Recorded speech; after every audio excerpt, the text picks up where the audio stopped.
BBC আন্তর্জাতিক সংবাদে আপনাদের সবাইকে স্বাগতম। এই মুহূর্তে আমাদের হাতে এসে পৌঁছানো ইরান, যুক্তরাষ্ট্র এবং ইসরায়েলে সকল ধরনের যুদ্ধের নতুন আপডেট আপনাদেরকে জানিয়ে দিব। শুরুতেই থাকবে সংবাদ শিরোনামের পর বিস্তারিত।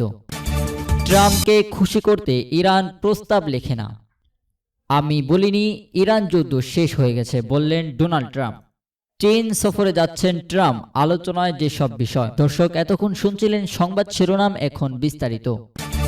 শুরুতেই জানিয়ে দিব, ট্রাম্পকে খুশি করতে ইরান প্রস্তাব লেখে না। যুদ্ধবিরতি নিয়ে ইরানের সর্বশেষ প্রস্তাব প্রত্যাখ্যান করায় যুক্তরাষ্ট্রের প্রেসিডেন্ট ডোনাল্ড ট্রাম্পের বিরুদ্ধে কড়া প্রতিক্রিয়া জানিয়েছে তেহরান। বিষয়টির সঙ্গে সংশ্লিষ্ট সূত্রে বরাতে ইরানের আধা সরকারি সংবাদ সংস্থা তাসনিম নিউজ বলেছে, ট্রাম্পকে খুশি করতে ইরানের কেউ কোনো প্রস্তাব লেখে না। সূত্রটি আরও জানায়, ওয়াশিংটনের আগের প্রস্তাবটি তেহরান প্রত্যাখ্যান করেছে, কারণ ইরানের মতে সেটি ছিল ট্রাম্পের অতিরিক্ত দাবির কাছে আত্মসমর্পণ করাতে চাপ প্রয়োগের চেষ্টা। সূত্রটি আরও বলে, ট্রাম্পকে খুশি করতে ইরানের কেউ কোনো পরিকল্পনা লেখে না। আলোচক দল কেবলই ইরানের জাতীয় অধিকার রক্ষার বিষয়টি বিবেচনায় রাখে। ট্রাম্প এতে অসন্তুষ্ট হলেও সেটা বরং ভালো।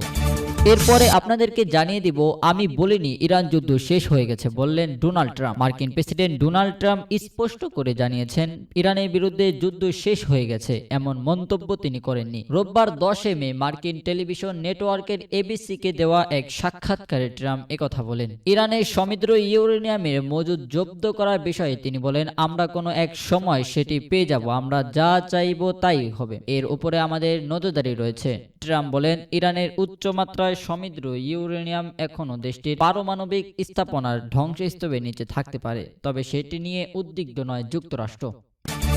সর্বশেষ আপনাদেরকে জানিয়ে দিব, চীন সফরে যাচ্ছেন ট্রাম্প, আলোচনায় যেসব বিষয়। 3 দিনের রাষ্ট্রীয় সফরে আগামী বুধবার 13 মে চীন যাচ্ছেন মার্কিন প্রেসিডেন্ট ডোনাল্ড ট্রাম্প। চলমান মধ্যপ্রাচ্য সংকট, বৈশ্বিক ভূ রাজনৈতিক উত্তেজনা এবং যুক্তরাষ্ট্র চীন সম্পর্কের টানাপোড়েনের মধ্যে এই সফরকে অত্যন্ত গুরুত্বপূর্ণ হিসেবে দেখছেন আন্তর্জাতিক বিশ্লেষকেরা। হোয়াইট হাউস সূত্রে বরাতে জানা গেছে, সফরকালে ট্রাম্পের প্রধান বৈঠক হবে চীনা প্রেসিডেন্ট শি জিনপিং এর সঙ্গে। এই বৈঠকে একাধিক আন্তর্জাতিক ও দ্বিপাক্ষিক ইস্যু নিয়ে আলোচনা হবে। আলোচনার অন্যতম কেন্দ্রবিন্দু থাকবে মধ্যপ্রাচ্য চলমান যুদ্ধ পরিস্থিতি, বিশেষ করে ইরানের উপর চীনের প্রস্তাব কাজে লাগিয়ে একটি স্থায়ী শান্তি প্রতিক্রিয়া শুরু করার বিষয়ে যুক্তরাষ্ট্রের পক্ষ থেকে চাপ দেওয়া হতে পারে।